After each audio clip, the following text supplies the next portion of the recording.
Gulliver's Travels by Johnathan Swift. Chapter 4. A Voyage to the Country of the Houyhnhnms. Chapter 1. The author sets out as captain of a ship.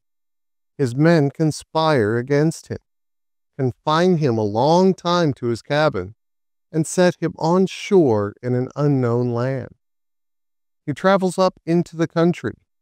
The Yahoos, a strange sort of animal, described. The author meets two Houyhnhnms.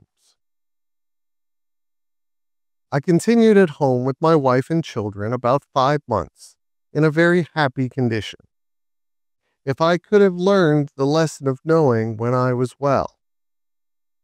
I left my poor wife big with child, and accepted an advantageous offer, made me to be captain of the Adventurer, a stout merchantman of 350 tons.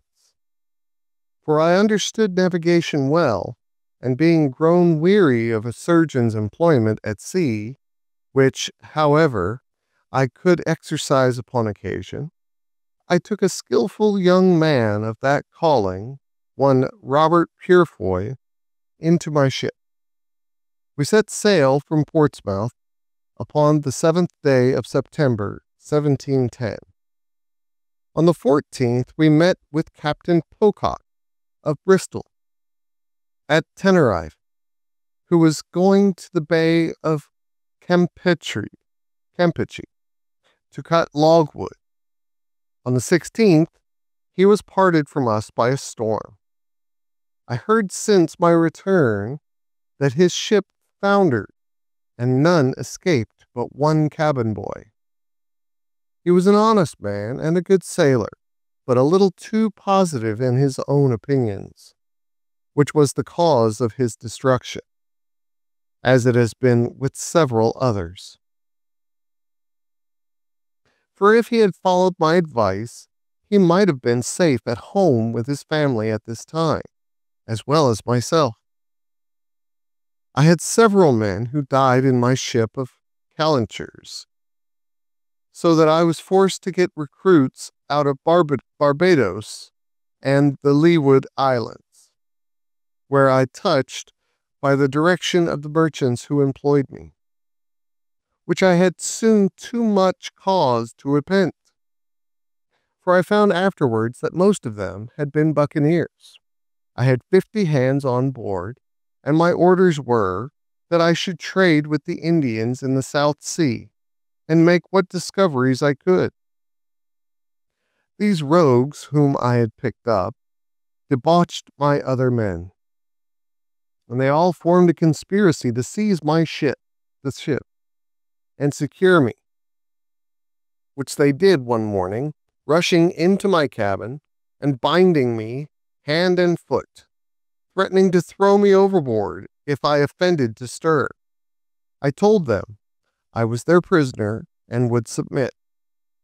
This they made me swear to do, and then they unbound me, only fastening one of my legs with a chain near my bed, and placed a sentry at my door with his piece charged, who was commanded to shoot me dead if I attempted my liberty. They sent me own victuals and drink, and took the government of the ship to themselves.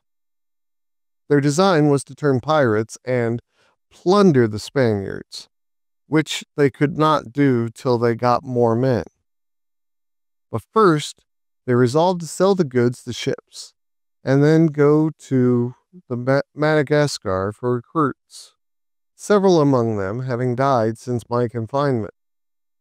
They sailed many weeks and traded with the Indians, but I knew not what course they took, being kept a close prisoner in my cabin, and expecting nothing less than to be murdered, as they often threatened me. Upon the 9th day of May, 1711, one James Welch came down to my cabin and said he had orders from the captain to set me ashore. I expostulated with him, but in vain. Neither would he so much as tell me who their new captain was. They forced me into the long boat, letting me put on my best suit of clothes, which were as good as new, and take a small bundle of linen, but no arms, except my hanger. And they were so civil as not to search my pockets, into which I conveyed what money I had, with some other little necessaries. They rowed about a league, and then set me down on a strand. I desired them to tell me what country it was. They all swore they knew no more than myself, but said that the captain, as they called him, was resolved, after they had sold the lading, to get rid of me in the first place where they could discover land. They pushed off immediately, advising me to make haste for fear of being overtaken by the tide, and so bade me farewell. In this desolate condition, I advanced forward, and soon got upon firm ground, where I sat down on a bank to rest myself, and consider what I had best do. When I was a little refreshed, I went up into the country, resolving to deliver myself to the first savages I should meet, and purchase my life from them by some bracelets, glass rings, and other toys which sailors usually provide themselves in those voyages, and whereof I had some about me. The land was divided by long rows of trees, not regularly planted, but naturally growing. There was great plenty of grass, and several fields of oats. I walked very circumspectly, for fear of being surprised, or suddenly shot with an arrow from behind, or on either side. I fell into a beaten road where I saw many tracks of human feet, and some of cows, but most of horses. At last I beheld several animals in a field, and one or two of the same kind sitting in trees. Their shape was very singular and deformed, which a little discomposed me, so that I lay down behind a thicket to observe them better.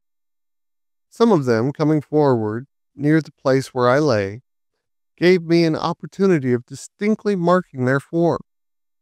Their heads and breasts were covered with the thick hair, some frizzled and others lank.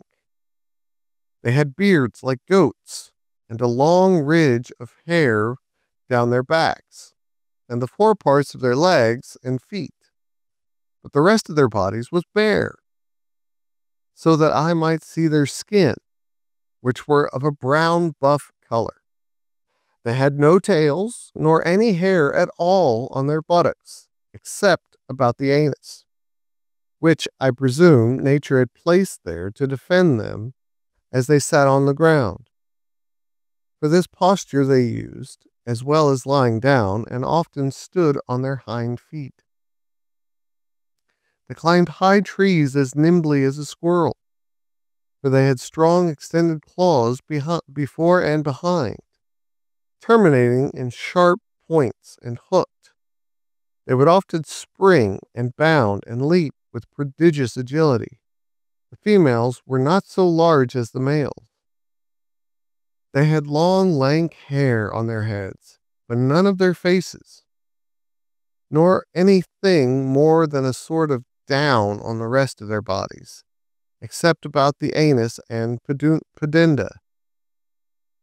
The dugs hung between their 4 feet, and often reached almost to the ground as they walked. The hair of both sexes was of several colors, brown, red, black, and yellow. Upon the whole, I never beheld in all my travels so disagreeable an animal, or one against which I naturally conceived so strong an antipathy. So that, thinking I had seen enough, full of contempt and aversion, I got up and pursued the beaten road, hoping it might direct me to the cabin of some Indian.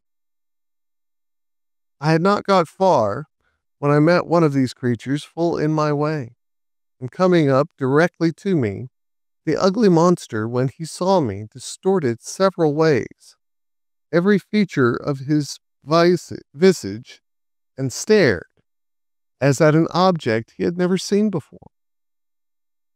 Then approaching nearer, lifted up his forepaw, whether out of curiosity or mischief I could not tell, but I drew my hanger, and gave him a good blow with the flat side of it, for I durst not strike with the edge, fearing the inhabitants might be provoked against me, if they should come to know that I had killed or maimed any of their cattle. When the beast felt the smart, he drew back and roared so loud that a herd of at least 40 came flocking about me from the next field, howling and making odious faces. But I ran to the body of a tree, and leaning my back against it, kept them off by waving my hanger. Several of this cursed brood, getting hold of the branches behind, leaped up into the tree, whence they began to discharge their excrements on my head. However, I escaped pretty well by sticking close to the stem of the tree, but was almost stifled with the filth which fell about me on every side. In the midst of this distress, I observed them all to run away on as sudden as fast as they could, at which I ventured to leave the tree and pursue the road, wondering what it was that could put them into this fright. But looking on my left hand, I saw a horse walking softly in the field, which my persecutors, having sooner discovered, was the cause of their flight. The horse started a little, and he came near me, but soon recovering himself, looked full in my face with manifest tokens of wonder. He viewed my hands and feet, walked round me several times. I would have pursued my journey, but he placed himself directly in the way, yet looking with a very mild aspect, never offering the least violence. We stood gazing at each other for some time. At last I took the boldness to reach my hand towards his neck, with a design to stroke it, using the common style and whistle of jockeys, when they are going to handle a strange horse. But this animal seemed to receive my civilities with disdain, shook his head and bent his brows, softly raising up his right forefoot to remove my hand. Then he neighed 3 or 4 times, but in so different a cadence that I almost began to think he was speaking to himself in some language of his own. While he and I were thus employed, another horse came up, who, applying himself to the first in a very formal manner, they gently struck each other's right hoof before, neighing several times by turns and varying the sound, which seemed to be almost articulate. They went some paces off, and, as if it were to confer together, walking side by side, backward and forward, like persons deliberating upon some affair of weight, but often turning their eyes towards me, as it were to watch that I might not escape. I was amazed to see such actions and behavior in brute beasts, and concluded with myself that if the inhabitants of this country were endued with a proportionable degree of reason, they must needs be the wisest people upon earth. This thought gave me so much comfort that I resolved to go forward until I could discover some house or village, or meet with any of the natives, leaving the 2 horses to discourse together as they pleased. But the first, who was the dapple gray, observing me to steal off, neighed after me in so expressive a tone that I fancied myself to understand what he meant. Whereupon I turned back and came near to him to expect his farther commands, but concealing my fear as much as I could, for I began to be in some pain how this adventure might terminate, and the reader will easily believe I did not much like my present situation. The two horses came up close to me, looking with great earnestness upon my face and hands. The gray steed rubbed my hat all round with his right forehoof, and discomposed it so much that I was forced to adjust it better by taking it off and settling it again. Whereat both he and his companion, who was a brown bay, appeared to be much surprised. The latter felt the lappet of my coat, and finding it to hang loose about me, they both looked with new signs of wonder. He stroked my right hand, seeming to admire the softness and color, but he squeezed it so hard between his hoof and his pastern that I was forced to roar, after which they both touched me with all possible tenderness. They were under great perplexity about my shoes and stockings, which they felt very often, neighing to each other and using various gestures, not unlike those of a philosopher when he would attempt to solve some new and difficult phenomenon. On the whole, the behavior of these animals was so orderly and rational, so acute and judicious, that I at last concluded they must needs be magicians, who had thus metamorphosed themselves upon some design, and seeing a stranger in the way, resolved to divert themselves with him, or perhaps were really amazed at the sight of a man so very different in habit, feature, and complexion from those who might probably live in so remote a climate. Upon the strength of this reasoning, I ventured to address them in the following manner. Gentlemen, if you be conjurers, as I have good cause to believe, you can understand my language. Therefore, I make bold to let your worships know that I am a poor distressed Englishman, driven by his misfortunes upon your coast, and I entreat one of you to let me ride upon his back, as if he were a real horse, to some house or village where I could be relieved. In return of which favor, I will make you a present of this knife and bracelet. Taking them out of my pocket, the two creatures stood silent while I spoke, seeming to listen with great attention, and when I had ended, they neighed frequently towards each other, as if they were engaged in serious conversation. I plainly observed that their language expressed with the passions very well, and the words might, with little pains, be resolved into an alphabet more easily than the Chinese.